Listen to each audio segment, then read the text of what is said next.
Good evening, all. You know, What is that? Evening. a little Halloween decoration. I literally just found it before we come on.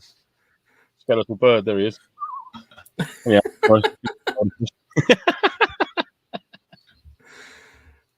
Nice one. Hi, Shane. Welcome. Thanks for joining us. So Shane's here from Mike. Ultimate Wargames. Evening, Shane. He's Welcome going to along, be mate. talking through all sorts of stuff with us today. Evening, gents. Evening, Loads of people gents. saying hello. Gaz, There's Andy, Nick, and Andy, Rage. Nick, Rage. Nick's already been lining up a load of Unicorns. emojis, apparently. So, yeah. Hi, Les. Oi, you sexy toy boy. So, Shane. Nice. How's your week been? Let's start with a nice, relaxed question. Yeah, not bad. Fairly busy, getting a few bits squared away. Had a crew call on Wednesday with my bunch of guys, but sort of a group of 15 of us.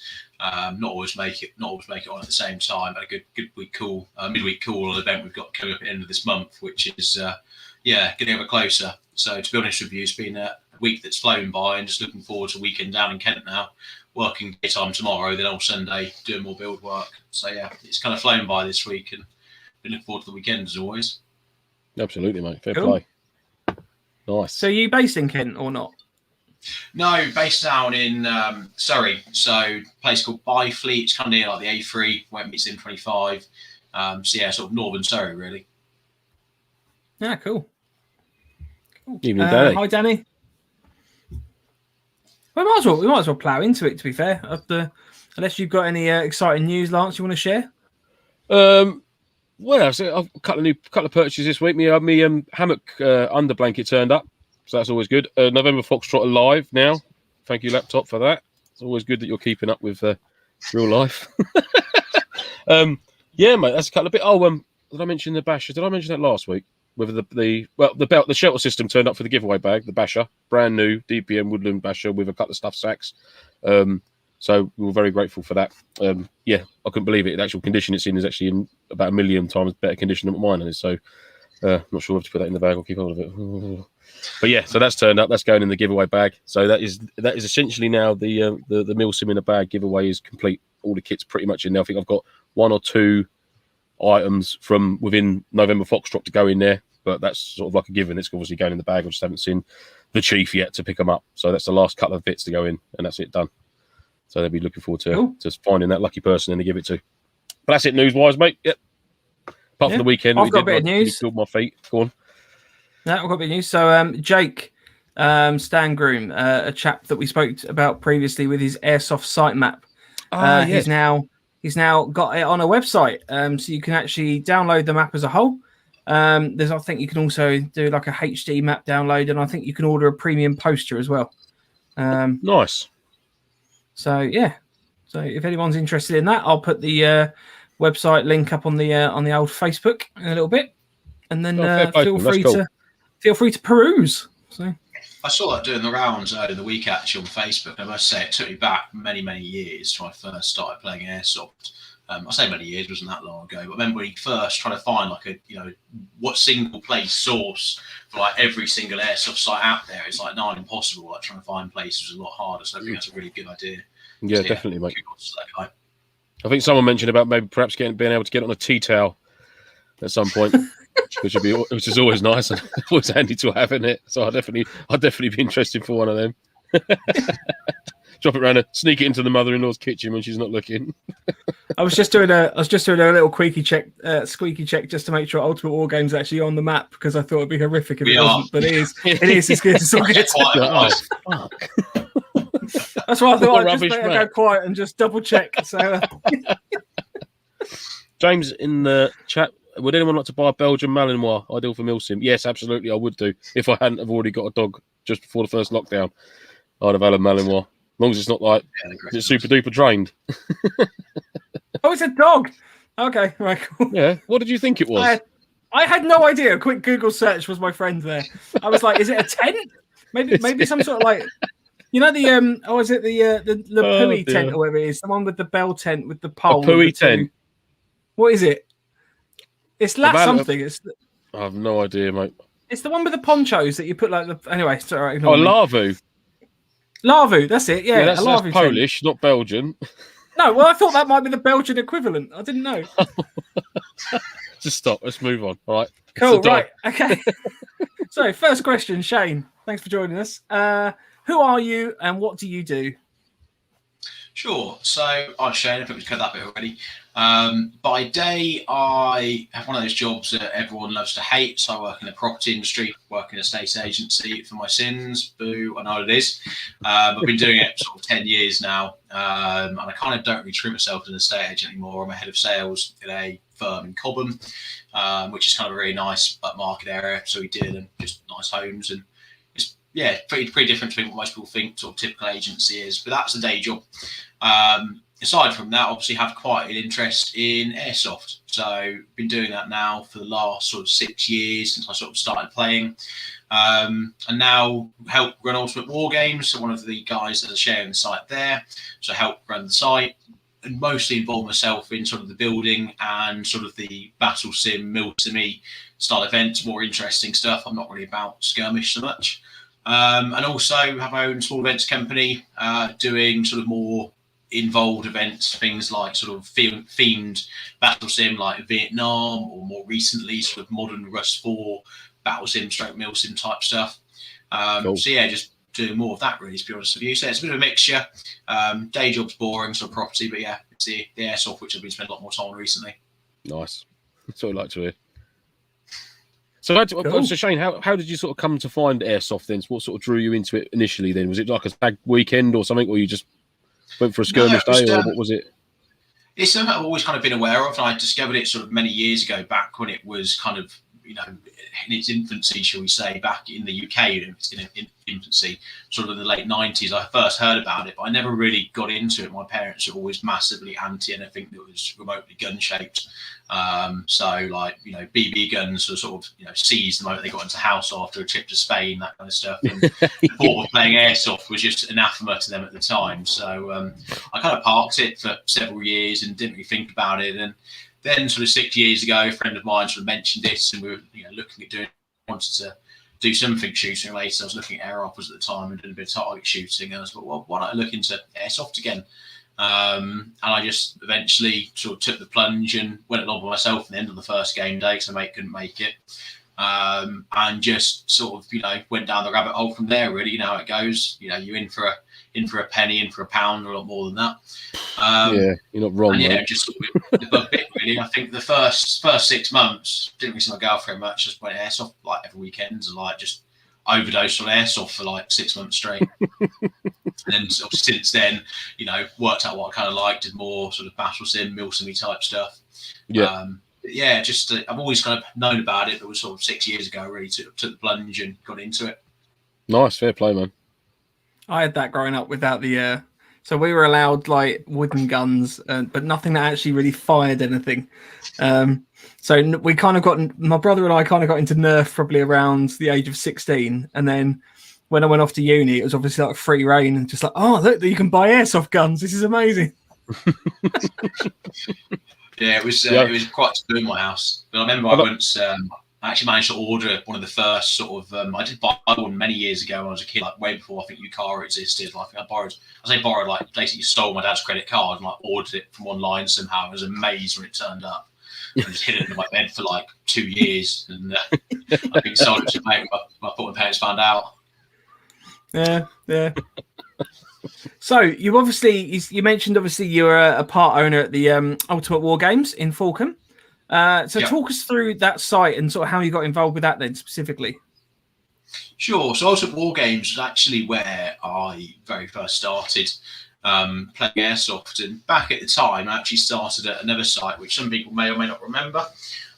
Tiny little woodland place in a place called Limpsfield. I mean, it was probably no more than, 25, 30 acres, but it was actually really good fun to play. And funny enough, I went back there a few weeks ago to where the site used to be. It was a nice part of woodland. And take the dog for a walk there. But yeah, that was where I first started, and it was just a cool woodland site. Got on quite well, and I had no points of reference at that time to kind of really compare against. And it was kind of the sort of place back then that was just your generic woodland newbie skirmish site. And had I have not actually had anything to compare against, I probably wouldn't have gone to play there. back at that time, if I'm flatly honest. I mean, the website still is something I hate, and we'll get around to updating it at some point because it kind of sends the wrong vibe, but that's another story. But yeah, I kind of just took it from there, ended up playing sort of quite regularly. And like I say, I went sort of 6 months straight and just looked at as many different sites as I could do back in those sort of first 6 months. And yeah, and then one thing led to another. Got quite familiar with the site owners at Forkham, because where I first started. I think a lot of people probably feel this way, that the site they start at, you kind of feel a natural degree of loyalty towards. Yeah, sure. So I always tended to go back to them for my regular sort of skirmish. And then ended up just getting quite close to the owners and doing marshalling, and then sort of organising games, and it kind of spiraled from there. And I kind of done that for would have been sort of a couple of years or so, and then I got really bored. Probably less than a couple of years actually. Got really bored of skirmish.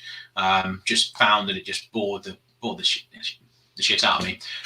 You can swear, don't worry. Just keep it like happy swearing, but yeah. There's no old part here. It's hard for me. Those that know me know I really have to struggle not to. It's yeah. Anyway, so yeah, I basically found myself getting bored of skirmish. I kind of got fed up at Ultimate Wargames because at the time nobody took any initiative to play new events, and there wasn't really much happening at the site. And I then discovered someone that you guys will know quite well, Josh and Gunman Airsoft, and that was like a revelation to me, because that was just exactly what I was looking for at that time. I wanted sort of more immersive, themed games that kind of felt more about the experience than they were about winning or losing. Whoever captured the flag, whatever arbitrary skirmish objective was non-existent, and it was all about the experience. And again, the way the objectives sort of flowed around that and the way it worked was just exactly what I was looking for. So I spent a couple of years. I'm still loosely involved with Gunman. Obviously, as you know, we work with Josh a bit now, events. Everything when you guys came to the site for Okto. And yeah, I ended up sort of having my event still. I left Ultimate Wargames for a couple of years and did my own thing and started asking for Josh. I still kept in touch, and I kept a booking in the calendar every year for my Vietnam event. So we kind of still had a hand in the site, and we were the only ones back then doing any sort of form of building work. So we'd have this annual Vietnam event, and every year for sort of 2 or 3 months before the event, we'd go up and get the site, ready, basically, make it how we wanted it for these events. And last year with the pandemic, obviously it gave us a lot more time just to focus on build days. So we had days during last year where we'd just get loads done. We'd be going up most weekends because there's nothing else to do during lockdown. We'd just go and build. And the amount of progress we made, and there's also a few changes out at Wargames. I won't bore you to tears a bit, but essentially a couple of people couldn't carry on. They've got other things going on, and they just need some help, essentially helping to run the place and to plan and deliver games. And I think they saw essentially what myself, and it's not just me, the guys that essentially got us position. It's a bunch of 15 lads or so, like I mentioned earlier, that are all very active, just want to come up to the woods, build cool stuff. They want to play a certain type of events. And I think they saw how much we were putting in and thought, well, actually, why not bring them on side? We need some more support, people going. And it was kind of a good fit in that respect. So that's kind of brings us up to current day, really, to be honest. Fair play, mate. Yeah, I mean, we could see when we turn up the event. The dedication. You got guys building whilst the event's going on. Do you know what I mean? It was wicked to see. Do you know what I mean? There's like this police station slowly developing over the course of a weekend. It's like you go back, patrol back past you, like, oh, look, that's new. So yeah, no, it's wicked, mate. It's really cool. I'm looking forward to getting back there. It's a wicked site, lovely site. Cheers. We work hard to get it where it is. And it's been a long journey, to be honest. I mean, what you saw, what both you saw when you came to site, is sort of barely the tip of the iceberg for what we've got planned. And also some of the stuff we've done, even things we did last year, it's the nature of having an airsoft site. Things deteriorate, and you're constantly trying to fight against that balance of sort of maintenance and, building more cool new shit, basically. And we've got so much more to do. But as I said to you guys before we came on the stream, it just always takes that much longer than I think people realise, and also myself included. When you're building stuff, you think, I'll get that done in a couple of weekends' time. It takes you sort of twice as long as you hoped. Exactly. Yeah. What we're looking at now is that's from the start of the year we've done that. That was. And this is the police station development sort of thing, is it? Or Yes, so this is obviously the town that we've got at Forkham. So before any of this was there, what we're looking at now, and if you go onto Google Maps at any point later on, anyone's watching, you'll see that this part of the site. That's quite a hard task to try and expect to find this on Google Maps. But if you looked at no, it's fine. before, you keep talking. I'll find it. it was just green woodland. Like there was literally nothing there. There was, I think, two partially, and I'll send you some pictures later, but there's two partially fallen down structures that were built like years ago and were completely rotten. So we just started over, and that digger that you can see on camera there obviously helped us clear a lot of the woods. We've been quite active with the chainsaws. We've felled a lot of trees to kind of clear that space. And our plan was to make it like an actual town and have as much sort of, as many buildings and kind of in a logical layout with enough room for vehicles to get through the streets. So it would kind of recreate sort of Fibula style play. So one of the things I love about playing at sites like Longmoor is that it feels more realistic because you have lots of angles to worry about. You've got first floor, second floor, you've got sort of corridors in between buildings, and you've got to be a bit more switched on. So I kind of noticed on that overview there, then Shane, of that segment there. So you've almost got like it's almost like shop fronts as well, almost like a bazaar sort of type thing. Is that what you're sort of going for there with that? Those three buildings that all look the same. Yeah. And that's the plan behind this. A lot of airsoft sites, the ones I've been to, the sort of woodland sites rather than sort of quarry sites or things that are more aimed at sort of MilSim and have that kind of natural setup. Woodland sites always seem to come up short, and you just get pallet city is a phrase you hear about some woodland sites. Yeah, that's a letdown. They're really handy, but you've got to make them not look like pallets. You've got to try and put stuff together that would look like what you want it to be, or at least be a close analogue of whatever it is. So what we did with the buildings there, which I think you're referring to, the little the shacks. Was it these two here that had fallen down? That's it, just there. Right. Okay.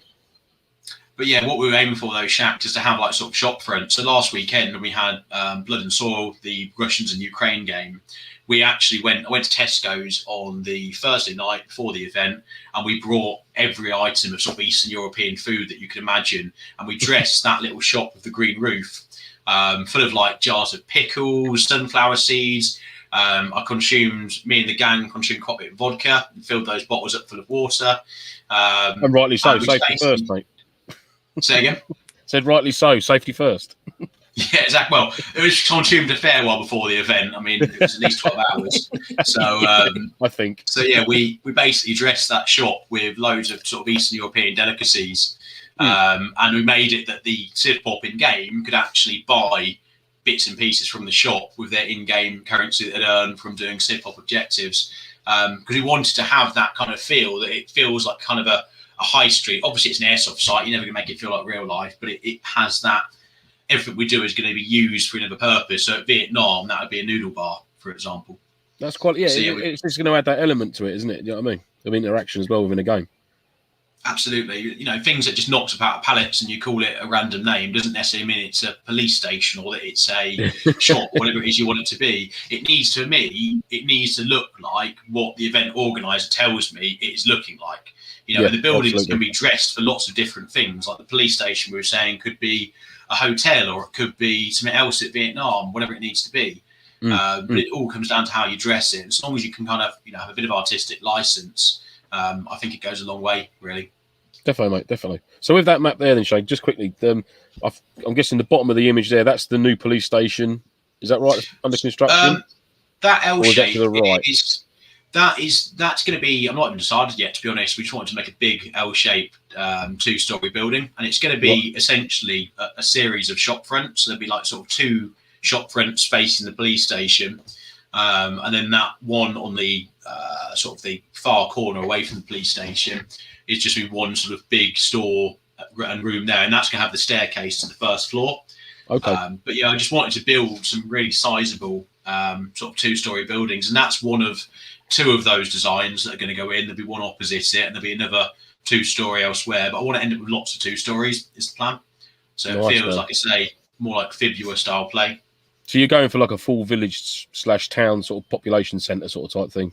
100%. To play around, yeah. Wicked, mate. It takes it away from just being pallets and tyres and barricades in the woods to being a viable sort of MilSim site rather than just a woodland site that's thrown absolutely, because you'll be hard pushed to find a non-military site or a non-military training ground that has them sorts of facilities for an airsoft event to take place on. Do you know what I mean? Absolutely. You'll be very hard pushed to find that, unless someone's been lucky enough to secure a game site that's had some old outbuildings or something like that on it already there. You'll be very hard pushed to find this sort of thing. So no credit to yourself, mate. It's looking to look wicked. That is cool. Andy Bob says you need to get a church with a bell tower. Funny enough, we actually had plans originally to build a church, and we are going to do it at some point. But as with all things in airsoft, the planning process evolves itself and it changes, and what you think to be one idea then becomes something else, and you end up with something different to what you planned. And doesn't we are going to put a church in. I want to do it later in the year because I'm quite tempted to get it for a Halloween game and I don't know, do something zombie or do something quite cool. I don't know what yet, but I am planning to build a church. Just the question is where do we put it in the town at the moment? But yeah, it's coming. It's like playing just do another 2-story, mate, and another 2-story and just call it a multi-faith centre. And then you'd be good as gold then, wouldn't you? Yeah, exactly. It's like I say, it's artistic license. It can be whatever you want it to be. Exactly. We're all playing soldiers anyway at the end of the day, so there's a fair degree of make believe going on already, isn't there? Absolutely, mate. Yeah, 100%. Yeah, cool. I tell you, I love building stuff anyway, and I can only imagine that it's sort of like getting involved with sort of adding stuff to sites must be just quite exciting. Like, right, so we're going to build a barricade today, and it's it's a funny thing. It's actually probably my favourite thing now, and I was actually slightly, people hate me saying, especially airsofters, but I was quietly disappointed when we were told we could open up and go, I could really do with more time to build. I was enjoying coming down the woods and building cool shit. And it's like, now I've got to deal with players. I mean, who needs that? It's the build and the time on site with your mates in the woods, and the fun you have doing it is, to me now, it's probably as enjoyable as the airsoft, to be honest with you. Definitely, mate. Absolutely. Yeah. No, I get that. So when we were there, you've obviously got this 2 Land Rovers. Yeah. Was it? Do they get used much? The plan is to use them more. They used to be used more often. The problem is they're in, as you probably noticed, they're in varying states of repair, shall we say. The answer to your question simply is yes, but once we've probably got a few other things sorted out first and more vehicle accessible trails. And also, to be honest with you, we've got a fairly newish team of marshals. I've taken on a lot of guys in the crew essentially, and I think it would be a case of getting them competent doing the games that we want to run on a regular basis and getting those to a good standard. And before we start introducing vehicles into our sort of mid-month sort of open day, walk-on games, there is hopefully a plan to use them at the end of this month for the Vietnam game to a limited extent. I'm going to leave one of them based at the Australian FOB with an M60 in the top turret. And then the other one's going to be used to drop ammo supplies and to basically be used to Casevac squads. Because the game we've got planned at the end of April, May even, is to, if you've seen Danger Close at all, the Australian I have, yes. movie, we basically want to emulate that, where we have the Aussies going out on really long patrols around the exclusion area, which is supposed to be clear of all life, which is what it was supposed to be in real life, and then have it that they come up against massive Viet Cong forces. So you will send like a company of sort of 12 guys out at once versus a sort of force of 20 or so, or 20 to 30 Viet Cong. So when they go out there, they're actually quite heavily outnumbered.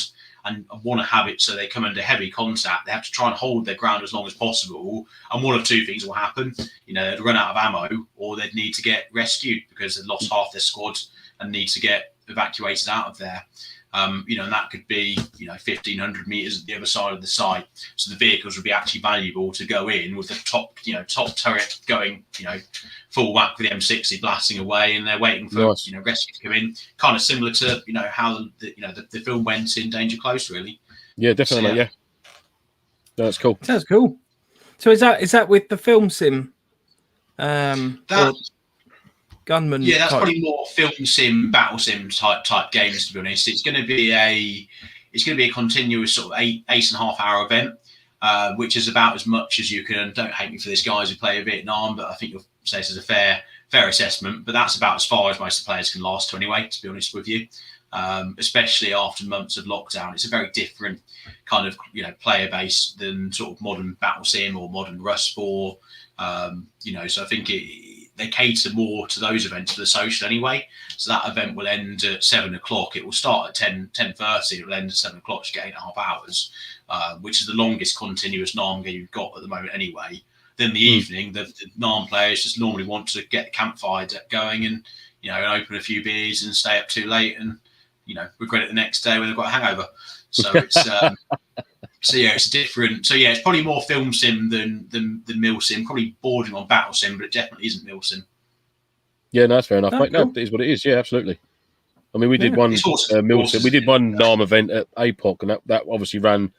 I mean, that kicked off by the time everyone's finished dicking around Friday morning to actually getting like sort of boots on the ground, if you like. That's sort of like 10:30 start, and then that rolled through till Sunday. But I mean, that was I mean, it did lull off at night, like late into the early hours, and then sort of kick off again early morning. But it was quite reflective of Vietnam, whereas sort of like the GIs, if you like, were hunkered down in the fire base from sort of like sunset to sunrise, and they were just getting hammered by the VC all night long. Do you know what I mean? We were just getting. I mean, one of the night attacks that we had on that event was.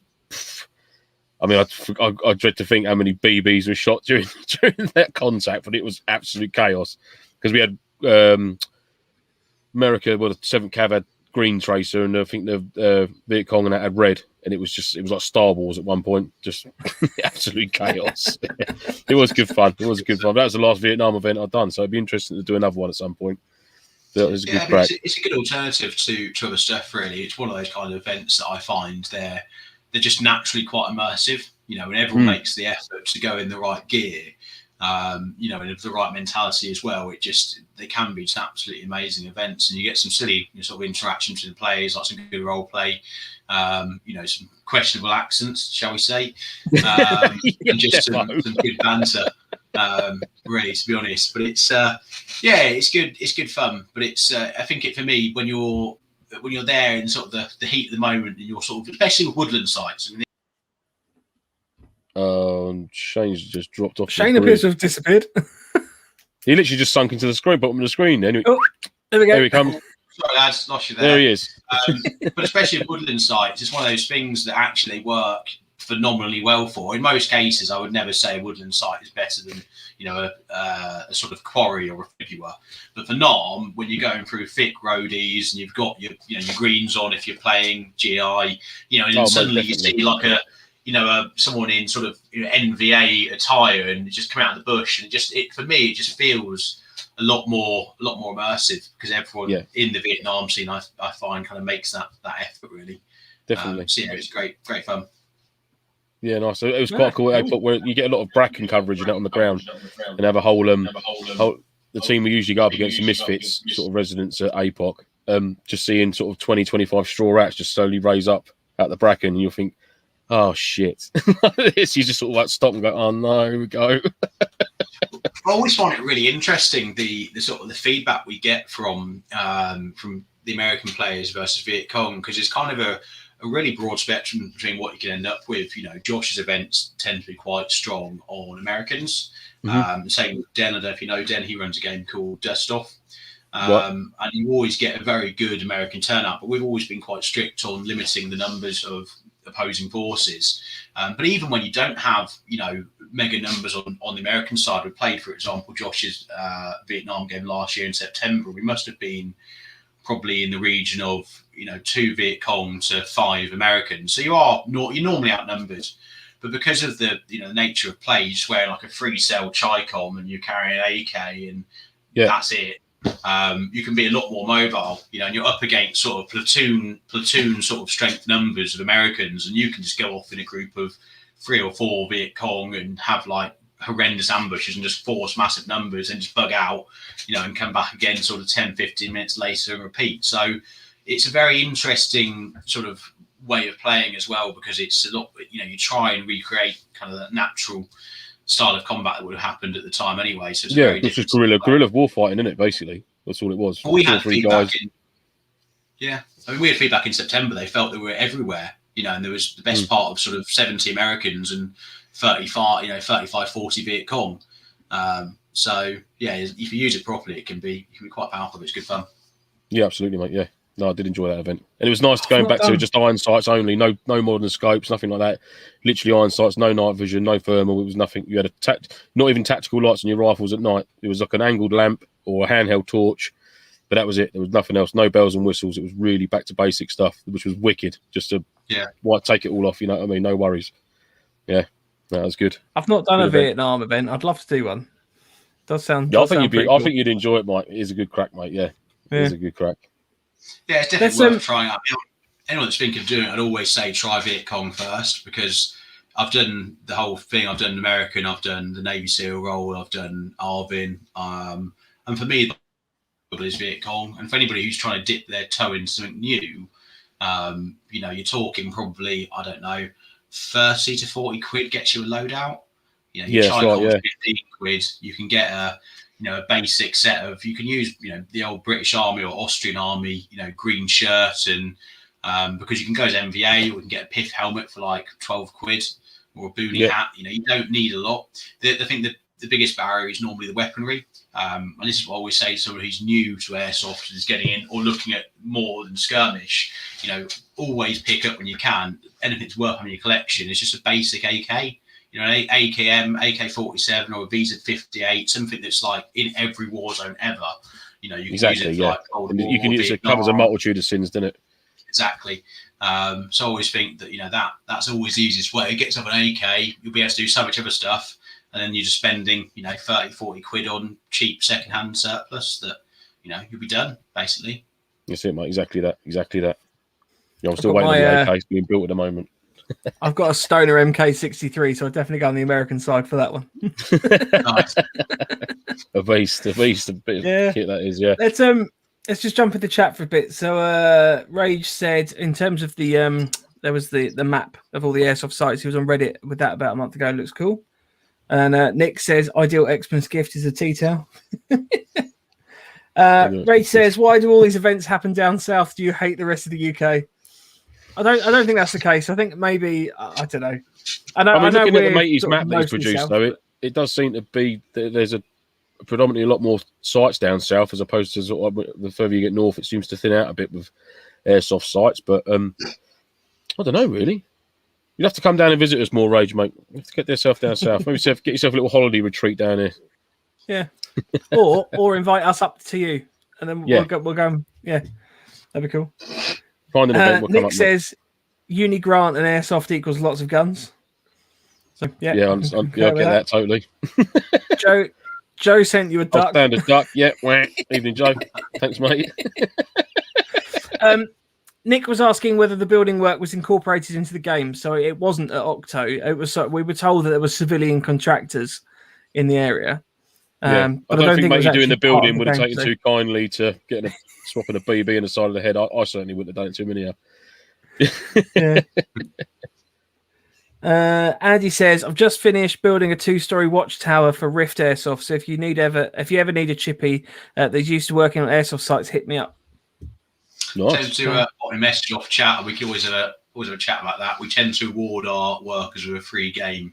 A free walk-on game, so it's not just like you're turning up just to build for the sake of building. We do try and award those that come along. But yeah, if you're interested, seriously, drop me a message. We're always looking to expand the community of players we've got that want to help out and just do cool shit in the woods, really. So yeah, if you're interested, drop me a message. Sounds good. Andy says you could always have a build/game day where you defend the builders. So I'd be up for that. What's that like American Sniper, in it, where the engineers are trying to put them walls up and you've got their Iraqi sniper just dropping off the ladder? It's just like fucking brutal, that is. How are you supposed to defend that? He's a mile away, for fuck's sake. So I'm assuming this is relating to the Vietnam game, but are booby traps allowed? Absolutely. Within reason, obviously. Some people I think have tried in the past to use things like the 12 gauge blank firers, which is obviously a no.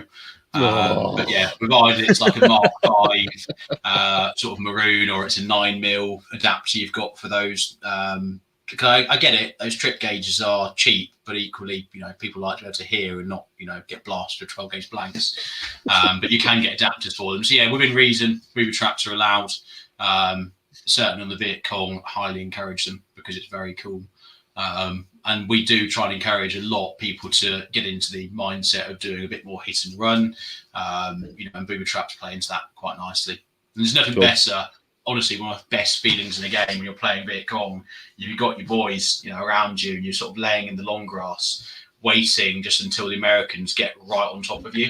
And if you've got booby traps wide up and they can walk past them so that the platoons in the middle of where these traps are, as soon as you let rip on those whistles, you've got 5 or 6 of you blowing them. Honestly, it scares the shit out of them. You can press bangs and they're trying to run away. We did the September NARM that Josh had at Gunman, and honestly, it was just the most fun. And we did that all day, to be honest with you. We just kept pitching up, set up a new ambush. As soon as they got close, get on those whistles, scare the life out of them, and blow them up as well at the same time. So definitely allowed. Nice, that's cool. Edward says, which brand of AK would you recommend? No budget. I don't know a lot about AKs, so I'm going to defer to you. Yeah, I'm in the dark on that. No, I'm the same. I'm in the dark. I'd say Cyma. I hear a lot of good things about Cyma for a basic AK, but I don't know. Yeah, I'm quite a fan of AKs, so I'm hopefully pretty well qualified to answer this. So if budget is no option, and you so you've got 2 choices if budget is no option. Well, 3 choices. You can have gas. So you've got GHK. Absolutely adore GHK. They're very well made. They are fairly reliable. They're probably as close as you're going to get to holding a real AK without actually holding a real AK, because obviously it functions more or less like the real thing.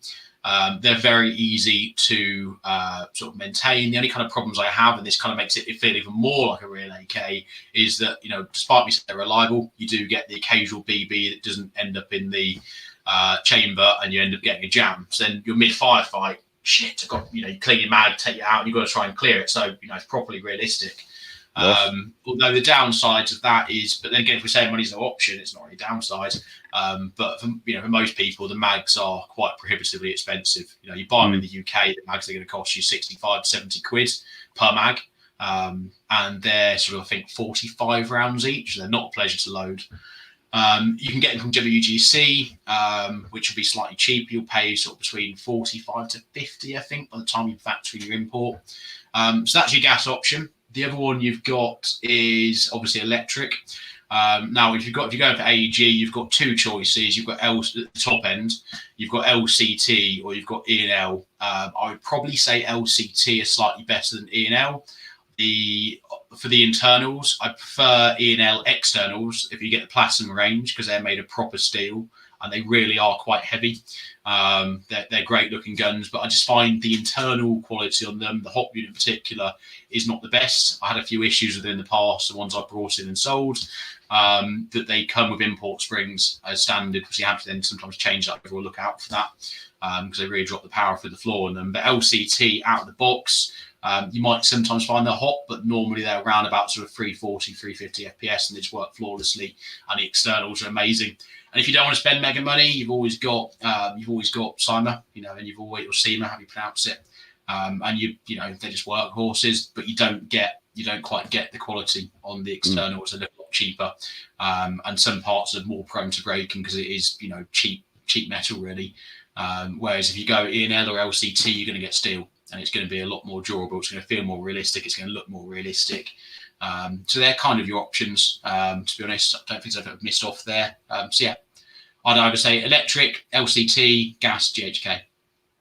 Fair play. Nice one. What sort of price were you looking at for an LCT AEG then in an AK platform? You're looking mid 300s, to be honest. Okay. So you look at, it's not mega money. It depends which one you go for.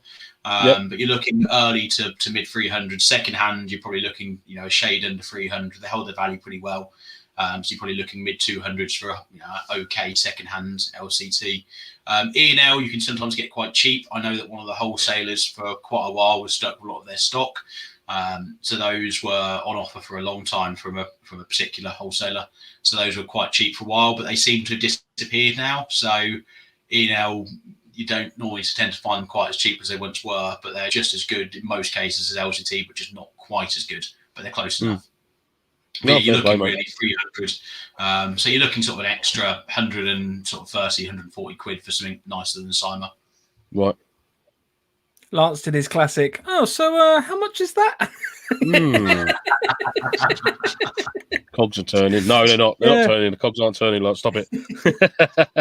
Rager says apparently TM are looking to bring out a gas blowback AK-40. I assume AK-47, but that should be interesting. Mm. And Ed says, Pro wood though, which is the only thing that puts me off it. If you spend that kind of money on an AK, it needs to have real wood. I mean, I know you can buy it, but it should come with it. Yeah, if you're spending mega bucks, so you shouldn't have to, should you? It should come with it. Yeah, and I think also you'd be getting alley rather than steel. So if that matters to you, I'd probably say get the GHK and just pay a bit more. I don't even know what AK it is I'm getting. I essentially, right, my gun tech, I had a carrier bag full of MP5ness, and he had a load of AK spare parts and bits and bobs and whatever it was in a bag or a box somewhere. And I said, right, if I give you this carrier bag full of MP5, I'm sure you can get 2 or 3 out of it. I said, you make me an AK. He was like, yeah, that's a fair deal. I was like, wicked, because I'm never going to be able to do anything with this carrier bag of MP5. I'm never going to be able to use that. So I'd rather give it to you to do your crazy stuff with it, and I'll have an AK. And he's like, yeah, right, deal. So I don't know what I'm getting. It could be an amalgamation of everything. I don't know. I was going to say your AK is going to be a little bit of it's going to be a bit of Frankenstein's monster, I think, when it turns up.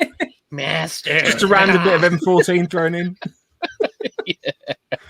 Andy says very post-apocalyptic. Yeah, Andy said Lance should only be allowed to buy a gold AK, but I would just like to caveat that if Lance bought a gold AK, he'd immediately spray it with spray paint, so probably would lose its shine quite quickly. He bought a new box, so we were at a private game weekend before last. Last weekend. My feet are just getting over it. He bought a new little storage box, and it was like just the ones you get from I think you got it from B&Q, didn't you? And literally, I commented at the time because it was just lightly dusted with a little bit of spray paint. It's too black and shiny. I was like, nah, not having that. I had about a quarter of a can of Desert Tan left. I was like, psh, I'll dirty you up, you bastard. Get dirty. Oh, there was also another question from Nick. Are the NARM games mid-cap events? As much as is possible. There are a couple of guns that era Airsoft that are Airsoft replicas of. So for the people that use a BAR, because they are allowed at NARM, if you're doing seals, for example, I've seen people use them on Green Machine, to be fair, and they only come with high cap.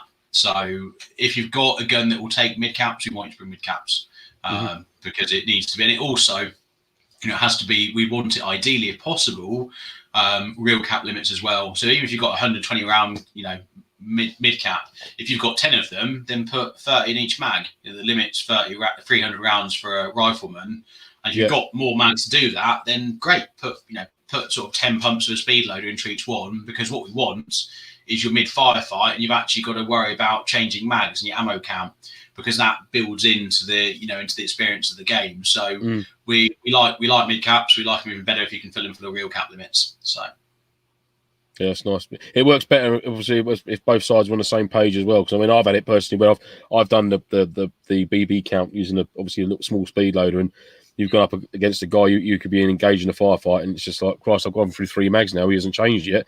I'm just thinking, what's going on here? I mean, so there has to be that. But I get it. I mean, I ideally 30 rounds would be awesome, but as long as everyone was on it on the same page. I mean, apart from obviously your LMG gunners, but yeah, it's quite hard to manage it sometimes. It is a tough one because Airsoft's a broad church at the end of the day. We also have to strike a balance between, we're already quite a niche hobby for Vietnam, and we also got to strike a balance between attracting new players in. So we heavily encourage it. Does anyone ever get told off for not doing it, or being pulled up to one side and saying you had 50 rounds? I'd love everyone to do it, but equally I want new people to get into it. I remember people that I know when they first started Airsoft, when I first started it, was I probably the best at understanding and following every single rule? Probably not. So there's a bit of give and take. Players that I know for a long time and they've experienced and they've been to several events. If I catch them doing it, I will apply it. Quiet word. And if people are taking piss, I'll talk to them. And most people are quite good, but does it always come good? And everyone's always got the mid cap or real cap limits? No, absolutely not. It doesn't always happen that way. But it's give and take. Most players go for that kind of experience and buy into it. But yeah, if everyone could do it, it'd be even better, to be honest. I put a few more rounds in mine purely because it takes me about 5 rounds to actually get on target. So, right, he's a bit more left. Yeah, I'm on him now. That's it. 30 starts from now. I've seen people at the other end of that who've only got a handful of mags. You know, they might have sort of 5 mags on them that they've got all their ammo in, and they'll still have BBs in, but they'll simulate a reload, and you'll see the BBs fall at the bottom. So, you know, there's ways and means. As long as we make an effort, it's that's the main thing. Yeah, that's it, mate. Definitely, yeah. Give and take. It's, you know, it's Airsoft, it's make believe. Like I said earlier, you know, it's never going to be exactly the same as a, you know, real life, you know, battle. It's just, you know, there's going to be a certain amount that you have to, you know, have artistic sort of license with, really. Yeah, for sure, mate, for sure. Edward says, hope this isn't a loaded question. Edward's one of our resident ghillie snipers. But are there any special rules for sniper ghillies? Not really. Well, I should say that you'd need to construct a ghillie of something that kind of looked and felt period. So if you're going to come like in a, you know, KMCS, for example, a brand new leaf suit that wouldn't have clearly been around in sort of late 1960s, 1970s, then that's probably not going to be okay. It's not really what we're going for. But if you wanted to get yourself a sort of a sniper cloak and get loads of bits of Hessian and local sort of, you know, undergrowth and fauna and make yourself something fairly natural looking, with lots of Hessian in it, kind of incorporated amongst probably a Viet Cong loadout, because I'm not too aware of American snipers being sort of giddied up at the time. But if you wanted to be sort of an indigenous sort of local Viet Cong sniper, they absolutely did do that. Yeah, definitely, certainly did. There's some very cool stuff you can do with that, and even some Soviet gear you can use that'd be suitable for that as well. So yeah, they are allowed, but probably leaning more heavily on them going on Viet Cong, because it's kind of more the aesthetic that would go with that, really. Nice. That's a good shout, mate. Absolutely, that's fair enough. Rage says, any chance you would do a 13 hours sim? Your site looks like it would be great for it. Absolutely. It's what we're working towards. We're working towards running longer and longer games. The last game we did was Blood and Soil. We were hoping to run that 10.5 hours. It turned out everyone was absolutely ball bagged by about sort of 9.5 hours. So we called that one slightly short, but the plan is eventually to take that to a much longer event that will last 12 hours plus. So yeah, absolutely, there will be 12, 13 and 24-hour events in due course. But the problem we've had is Vietnam doesn't really lend itself, for the reasons I mentioned earlier, to being much longer than sort of 8-9 hours at a push. You know, and up until recently, we've mostly catered to Vietnam and sort of historic type events. With Blood and Soil, which is the Russian modern sort of MilSim game, set in Ukraine. That's kind of more the right game for it to be a 12-hour plus game. The problem we have is that I don't want to go into brand new sort of game series that we're trying to establish and go straight into the deep end and say, here you go, here's 12 or 24 hours. Never done this before, but, you know, let's see if it works. We want to establish the game, establish the narrative, get the community of players, and get the basic rule set down for that to then evolve it to being a 12-hour plus game. But yeah, it is coming, to answer your question.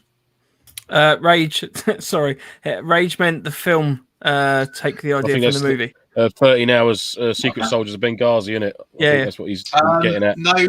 No real plans for anything like that yet. That's not to say it wouldn't happen. The problem I have, as I mentioned earlier, 15 guys, all of which you want to do crazy, cool, and interesting and different ideas. I mean, we've got a list of ideas that, you know, will probably take us 3 years to get through those alone. You know, and that's if we end up running sort of, you know, 6-7 events a year that were more immersive. You know, between that, I've kind of got to run skirmish. I've got to balance spending time with, you know, friends and family, and that kind of stuff. So it's the hardest part, as with always with this, is finding time. I think I do want to do something. I want to do more sort of modern-y, sort of NATO and sort of alley type stuff. But at the moment, it's building up to that, to be honest with you. So yeah, we might do something in the future, but at the moment, that's not quite within our plans. We've got things like Soviet 1980s, so Soviets versus Mujahideen, based in Afghanistan. That's an idea we're working on. We've got 2000 Sierra Leone, so sort of loosely inspired by Blood Diamonds. So you've got rebels versus PMCs in a useless government army that half the time will be slacking. We've got post-apocalyptic games that we've been talking about, for a while, and that, we even booked a date for that once at Eversley, but it required that much more planning than we had the time. And even with a year, there was a lot of props, a lot of things to be done.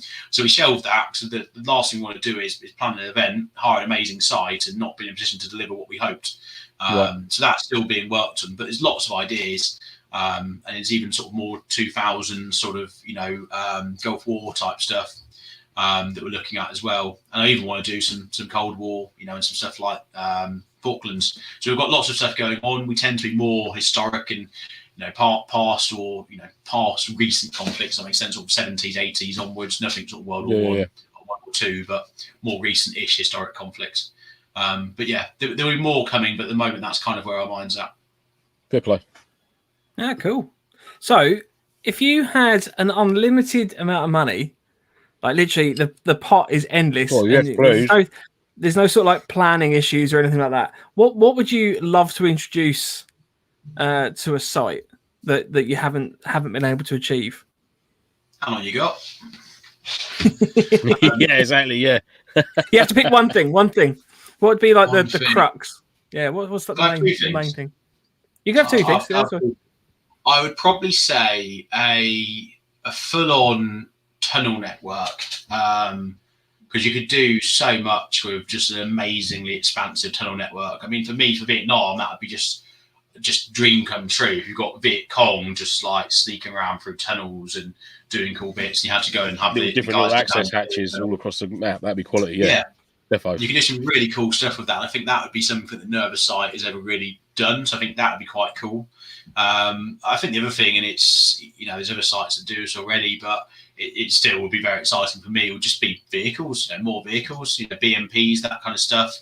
I'd want sort of nice Soviet era, sort of 80s armor would just be perfect, really, because it would work for so many different things, from sort of Cold War, like I said, that's Soviet game in Afghan, even to sort of, current day militia and third world sort of country, armed forces. You could do so much with it. That, for me, vehicles would probably be the main thing, and that's attainable as well. That's something we're looking to do in the next few years. But yeah, vehicles probably the first choice, really. Nice. Yeah. Andy Bob just says you could do a full-on heli drop. Do you know what I was thinking that as well? I was thinking, what would I do? And I thought I'd have if I had a massive map, it'd be a full working helipad for like in and out. That'd be quality to be able to do that. We had some crazy ideas about that, because obviously, as you boys know, Brands Hatch is like literally across the road from the site, and there's obviously helis that come and go from there all the time, being a racetrack. I wondered if there was if you could ever sort of do a deal with a helicopter company that needs to get more hours on their craft, if we could get them to land at Falkland, because you're only talking a minute's flight. I'd love to have it that we were going to do like a Narcos game, which is another thing we're working on, where you'd actually have to, you'd have 2 or 3 events, and it would like culminate and take like a kingpin down. You'd have to extract them to a helicopter and literally get them out on a heli extraction, or get your boys out on the heli. I think that'd be awesome. I've got goosebumps just thinking about that. That would be wicked.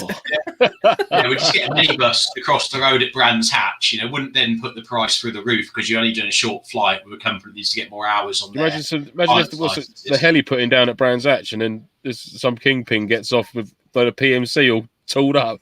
The looks of that, you'd be getting straight into a blacked out minibus. They'd be like, who the fuck is that? we were talking about this quite a bit of length between myself and the guys at how it's to work. Would you have to ditch all the guns before you got on the helicopter? I don't know how that'd work, but it was an idea we had. We talked through quite a bit, and it still could happen one day. Because we are quite fortunate being close to Brands Hatch. That could be a possibility. Shane, if that happens, just remember it was just discussed here, and that Lance and I were both excellent PMC at a recent event, and quite happy to volunteer our time. We can't take away from Andy as well. He did suggest it in the comments. So yeah. Oh, and Andy, yeah. You're definitely the first to know. We definitely, if we do that, I'll definitely get you on PMC for that. Because mind you, I think there'd be a huge list of people waiting for that. To be fair, we don't behind me, Mike and Andy. Extract everyone. We just do that again. I'm quite happy with the landing. 10 times now. He's so careless. He's getting caught. What an amateur. We'll come back. I'll be like, oh, sorry, I left my hat at Brands. Can we go pop back and grab that quickly? Just waiting on a hot dog. Wasn't quite ready when we left. Okay, You can cool. hire Chinooks. Can you really? Apparently, yeah. Andy was just Bloody saying you hell. can hire a Chinook helicopter, and there's 2 or 3 companies. Just check out Google. Let's do it. Let's do that. Absolutely. I dread to think the cost of hiring a Chinook helicopter. I know. Like, just the fuel alone is going to be mental, isn't it? You know. Yeah. It's. I think we'll have to sell quite a few patches, Mike, to get a Chinook for the show, wouldn't we? Well, actually, that's a nice little segue. So patches have been sent out this week. I sorted out the postage last week and then finally worked out how to do it at the post office. So patches are on their way. There's 1 or 2 people that I've emailed because I just need a few extra bits and pieces of information. If anybody else would like to order some patches, I've just had 70 more of the Foxes delivered. So, you know, we've got loads of patches. So if you'd like some, then feel free to drop us a message and we can sort that out for you. That'd be pretty cool. Perfect. Lovely. You've got yours as well. Have you got yours to hand, Lance? I have. I've got my greys on my fleece that I took off because I was getting hot. But there's the one of them on each arm in a minute. There's the greys. There they are. There we go. So yeah, they're cool. Wicked. Love them. Yeah. I've got that one. I've got my orange and my greens up there on the shelf.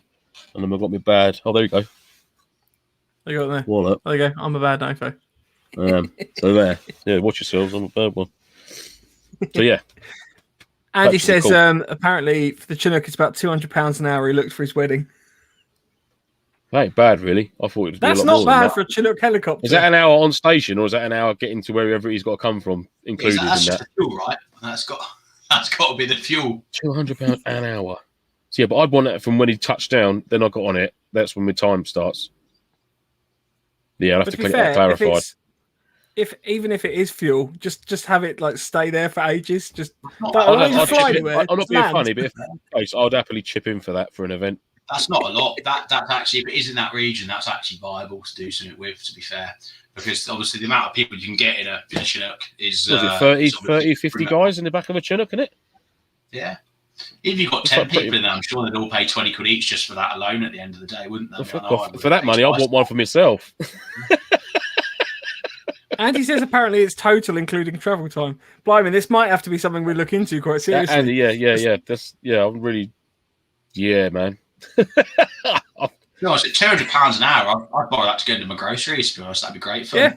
Just the crack, yeah, absolutely. Just Can you imagine rocking up to an event? Just like, yeah, guys, we're here. We just landed in the Chinook. Yeah. You got a big enough car park for this. Right. Yeah. People they wouldn't take you seriously, would they? No. Can you imagine the downdraft of bringing that in, though? Everyone's tents and bashes just tumbleweeding across the site. We're not elitist, but we did turn up in a Chinook helicopter.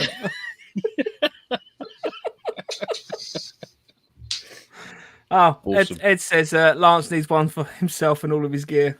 Yeah, absolutely. Yeah, you're not wrong. Next time I'm travelling light, mate. Although I did back to that private event, I did have to bring kit for 2 other people, but one was a no-show. There we go. So, Shane, so a lot of our, not regulars, unfortunately, but a lot of our listener base are relatively new to MilSim. So what common mistakes do you kind of see players making? Sort of like the more sort of, I guess, the Vietnamese style events, because I guess there's a lot of people that do those that are relatively kind of new to that. Yeah, I think any game that lasts longer, you know, if someone's getting into that kind of gameplay, and you know whether or not you're doing, you know, a MilSim, a battle sim, an extended film sim, basically anything that doesn't involve you going back for a lunch break, essentially. The things that often get overlooked is just the basic stuff that you need for you know, self-sustain yourself, like water, you know, and food. People don't just think, because they're kind of used to going back, and they don't really think about having everything on them. You know, and that's probably the biggest mistake. It's frustrating when you're organising events because you kind of got an itinerary of stuff that's going to happen, you know, an order of which sort of set pieces are going to happen when you want people doing different taskings and objectives. You know, when you start losing people to go back to the car park or back to the safe zone because they've not had enough water with them, or they've not got food on them, or they haven't thought to bring a spare battery, whatever it is they need to go back out of game for, that has an impact. You start having sort of 3, 4, 5, 6 people doing that. It does hamper the game, potentially. So I think anyone that's new to that would just have a real think about what you need to take with you ahead of time, and actually you don't need as much as you think. It is just really basic stuff. Take even for 24 hours. You're gonna need like one, minimum one spare change of clothes. You're gonna need, the biggest thing is water. It's making sure if you're out for 24 hours, you're doing continuous. You're going to need to factor in at minimum 2 litres, because it's not just 2 litres is what you need as a minimum. If you're sat at home, watching YouTube all day, you're supposed to take 2 litres water on board. You go outdoors and start adding any exertion into that. You're looking at 3 litres. Plus, then you need water to boil your food. You're going to need water to clean your cooking equipment if you're using that. And things like hot beverages, you're going to go through more than you think.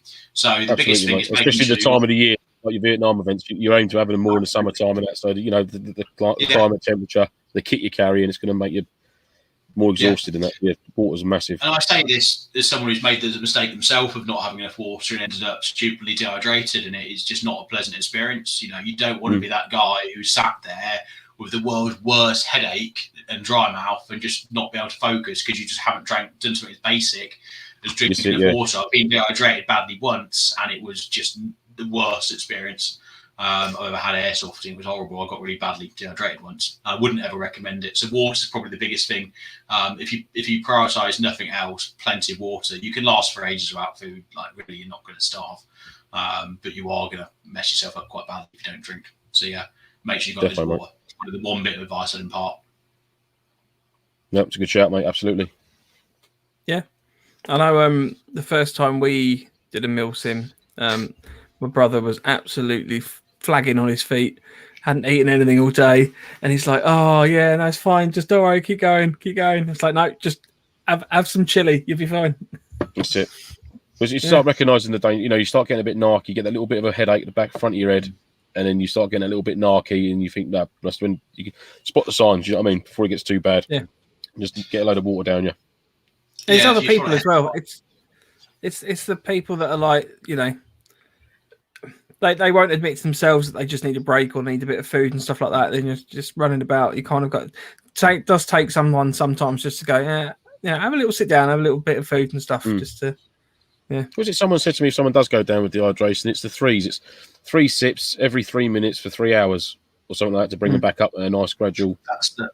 That's the worst thing about dehydration. It takes so long to get back to a normal level again. Like, if you're tired and hungry, a couple of bits of chocolate bar, you'll literally feel the difference instantaneously. That bit of sugar, when you've been out for 4 or 5 hours continuously being active, sometimes just a couple of handfuls of M&Ms or Skittles, whatever it is, it's got sugar in it, will bring you straight up. If you get dehydrated, you're dealing with that shit for 3-4 hours, and it's just unpleasant.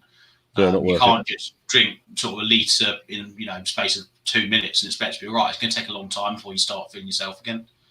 So exactly. Yeah. Drink piss repeats as only. That's it, mate.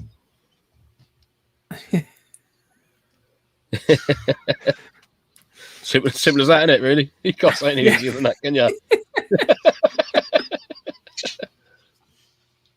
Right, so guys, if anyone else wants to get some questions in the chat, we can obviously throw those over to Shane.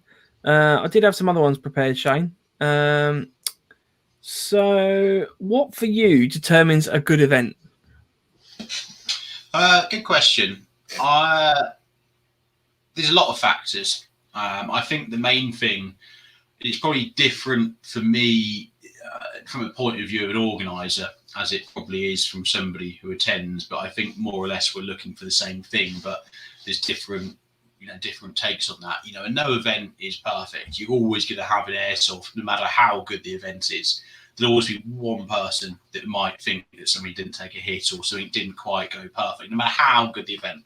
So I think you're never going to please everybody, and so you're always going to be small issues that are nothing by themselves. But the main thing is that everybody comes away still having had a great time. You need to put on something that's about the experience, and everything else needs to be so good you'll overlook the the stuff that happens at any airsoft event ever, like that one person who perhaps didn't take their hit or you whatever. So I think for me it's a case of everyone coming away had a really good experience because they put themselves into the game and they went about the experience. So if people all go for the experience rather than trying to win, and they're going for that immersive Vietnam game where they feel like they're in Apocalypse Now or whatever it is they want to feel like they're in. So for me, what determines that is the attitude of the players. Everyone comes along to play how they already played against and have a good time, and they're signing up for a particular event and they read the brief. That's crucial. Reading the bloody brief. That is such a big part of it. There's a lot of people I've been guilty of it. I've not done it before sometimes, but it helps. And it makes the game so much better for you because you actually understand where it's going from the off. Do you know what I mean? You're not sort of standing there going, "Did you get any of that?" Because I don't know what the fuck to do. I've done it. I'm guilty of it. Totally guilty of it. But you make that mistake once, you don't sort of don't do it again. Then. So, and the narrative as well. If you go into a game like Okto or any game that's got a big narrative element to it, is getting into that storyline. The event organisers have worked hard to put that together and to create a universe. The game takes place within, and it has a relevance to why you're doing your objectives. So for me, it's got to be a game where everyone goes and gives the right attitude. They're all brought into the narrative and the brief. They know what they're turning up for. Exactly, for me, what makes a great event is the players. The right people come together to all have that same collective experience. They've all signed up for that, and that's what they want. That's what they're here to do. So what makes a great event? Players. Players turn up the right mentality, know what they're doing, being switched on, and just going and doing it. Fair play, mate. Good shout. Yeah, fair enough. I like. I don't think I've ever been to an event, even the private game that we were at last weekend. I don't think I've ever been to an event where someone hasn't gone, oh, they're not taking their hits. It's like, for goodness sake. Like, I'm pretty certain you could play, like Lance and I could just go to a game on our own, and for some reason, one of us at some point would go, oh, he's not taking his hit. Like, it just seems to be an airsoft thing. It could be just me against you, and we'd get back to we'd have a debrief at the end, and I'll sit and look at you and just go, didn't take your hits, did you? Neither did you. I think it is. It's just an autopilot for airsoft as soon as the game kicks off. You know what I mean? You find the first few rounds, you take his hits. Shut up. It's things to moan about is the weather. They don't take their hits. And what's going on? Yeah. What are we doing? What are we doing again? Did you hear that?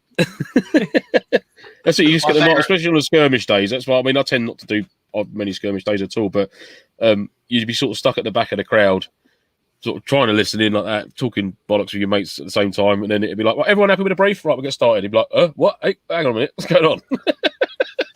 The best thing I've ever heard from a skirmisher was we just started the game, and bearing in mind the games that we run now for sort of open day and skirmish, I've made the rule that everyone has an armband because it's not fair when one team's banded and one team's unbanded. You have a natural advantage if you've not got to wear a silly bright colour. So I was like, fine, everyone wear an armband. And players turn to the other place. What team are you on again? I'm like, well, you've got to. It's there. It's there on your arm. Yeah. How is it down? So silly things like. I've done it before when I'm walking around the house on my phone, talking to someone, looking for my phone. The amount of times I've done that before, it's just like, oh, dickhead. Yeah, sorry. Trying to unlock my front door with my car key. I've done that before a couple of times. Been tired from work. Walked up to the front of the house and gone, nope, it's not opening. That's another dickhead moment. We've had a question from Ed. So Ed says, sorry, I'm trying to find your Facebook page, Shane, but I'm slightly confused. Can you break down the difference between Gunman, Ultimate Wargames, and Okto8? Sure, I can. I can even throw another one in there to confuse you a bit further. So, Ultimate Wargames is its own entity, skirmish site. I have a share in Ultimate Wargames along with two others, and I essentially oversee. Ultimate Wargames is going to mostly be skirmish and a few sort of longer film sim, battle sim type walk on days. Nothing more than that. Gunman is a completely separate airsoft business run by a friend of mine called Joshua James Smith, who I believe has been on this stream before. He's a great guy, runs amazing events. He's probably one of the biggest inspirations for me in airsoft because he got me out of doing just skirmish and yeah, so Gunman runs some amazing games, have some great sites. They've got 4 different sites now, I think. And Okto8 is one of the games that is put on by Gunman, along with another chap called Baz. And Okto is, and correct me if I'm wrong, because I've actually never played Okto. You boys can probably tell better than I can on this and what it's about. But essentially, it's a MilSim series of games. It's got its own unique game universe that has a sort of continued storyline, and it travels around different sites and has an ever-evolving storyline that players can keep up with, be that in-game and in between games. It carries on quite continually. Mm-hmm. The other thing to confuse you more, there's also Sierra Bravo Airsoft, which is my own company, and that's the events that I do that are Vietnam, that are going to be the sort of the Afghan Soviet game, and obviously Blood and Soil. So they're the events that I do, and the reason I do them in my own company is that simply because the amount of time and planning that it takes to put one of those events on, I'm doing it, purely under my own steam rather than doing it out at Wargames, because it just takes so much out of me to get each one delivered how I want it.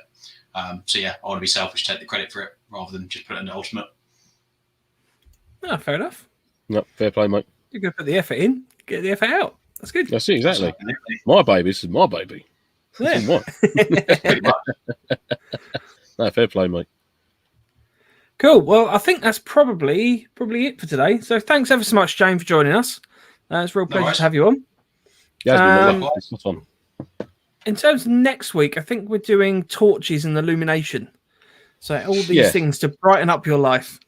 Oh, wonderful. What a lovely thing to say. And some awesome news. We're going to be rejoined by Mr. Paul Blue Ribboned. So, Big Chiefs. We'll have him back from next week, which would be awesome because we have missed him.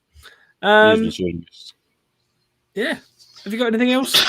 I've run out of steam a little bit then. Sorry, the end. The batteries. You need to change. You get Titan batteries in you, mate. Ooh, I've got a Titan battery now. Bought a Titan battery last week, and I ran it for the entire event, and it was amazing. Didn't have any problems at any point. So, because I am genuinely worried about lipos exploding. But yeah, I just had foot problems last weekend. Oh, yes. Do you want to just cover that a little bit because it was quite interesting. Yeah, because I do. Because and I don't know why I didn't. I had all my foot kit on me, and so basically within about 10 minutes of the game starting last weekend, my boots got fully submerged on a water crossing that we were on patrol. So straight over the top of the boat, down, socks were drenched, internal boots were drenched, everything was saturated. And I know I've said it so many times, getting your feet dry as quick as you can, and I didn't do it. I didn't do it for the whole entire day. I didn't do it until the next day. I actually didn't take my boots off until I got in. What time did I get home? Anyhow, it was a long time. It was over a day, and the pain in my feet, not from rubbing or blisters or anything like that, because my feet stayed warm. Do you know what I mean? They stayed warm. It wasn't like they got cold or anything. I got a cold personally from having saturated feet and like knees down, sort of soaking wet all day. But just sort of berated myself really and thought, you stupid sod. Why didn't you do boots off, socks off, powder, dry, new socks on, sealskins on, boots back on, like you normally would do? Just whether it's because I was sort of running the game and just sort of it got away with me. I didn't really think to do it. But yeah, guys, the pain my feet were in when I got indoors was unbelievable. It felt like I had about 1 million needles just pushing into my feet every time I put pressure on them. So I did a bit of looking up online. It turns out soaking your feet in hot water for sort of as long as you can to soothe them, relax them, leaving your socks off and just letting them air dry on a towel. Oh, luckily enough, they was okay for sort of working at. But yeah, I've never known pain like it. So yeah, I won't let that happen again. So a lesson for me there to learn the hard way. But I'm sort of, in a way, I'm sort of glad I did it, to sort of experience what it actually is like to have saturated feet for like sort of 20 odd hours or whatever it was. So yeah, don't do that. Please make sure you dry your feet if you do get them soaking wet at an event, because it's awful and you get stinking cold from it as well. So I had to do a COVID test because I weren't sure. Obviously going back to work and that. So yeah, it's all negative, lovely, great stuff. So I've just got a horrible cold, but that's all gone pretty much now. So yeah, bit of a stupid thing to do. And then it sort of cost me 3 or 4 days of normal living, if you like, dealing with colds and sore feet and stuff. So yeah, all that could have been avoided from changing socks and putting some powder and that on. So yeah, that was my faux pas from the weekend. Everything else was good. Weekend, though. Oh, it rained. Yeah, it did come down. Don't get me wrong. Thank God it weren't for the entire day. But yeah, we'll get another one up there at some point because it's a wicked site. It's a great site to play at. So yeah, but unfortunately, my feet suffered badly. My tootsies. That's right. Rage has got some nice words for support here. Well, you're a bell end then, Lance. Yeah, absolutely. No, mate, you're absolutely right. I am. And that's all. Not even Swish could comfort me that day, mate. And I know you'll be annoyed at that. Not even the Swish comforted me that day. So yeah, absolute bell end, number one, numero uno bell end right here. So yeah, I won't do that again. It was a good event though. Did enjoy it. It was good. It was good. Yeah, covered a lot of nearly 15 miles. I think we covered. Yeah, which didn't. Well, I think you covered more than I did because you were picking up objectives afterwards, and I was just standing there tending to the fire. So, Alasia and Barry Gunn say the Okto event at Ultimate Wargames was an absolute scream. Can't wait until the next one. So, yeah, I think we could both concur with that as well. It was very well run. It was a great site to play at, and thanks, Shane, because it was good. It was just what I needed after a long lockdown. So good. It was definitely just to get and blow some steam off, and the fact that it was like one of the Okto ones where you have the break in the evening, you can all sort of kick back, socially distance, of course, and chew the fat and have a couple of beers. That was great. It was nice. It weren't like you was going back into a fully immersive one. I know, like some of the Trojan boys, they went straight to the trees for a Sterling op straight after lockdown. I'll be on my fucking knees after about 20 minutes of that. So I'm sort of glad it was like a bit not slower paced, but just a nice sort of easier back into it sort of event. That was cool. Yeah, I always enjoy them. Really good. So cool. Nick says, "What is this Swish?" Nick, we'll sort that out for you next week. Nick, ask Rage to tell you all about it, mate. Get in touch.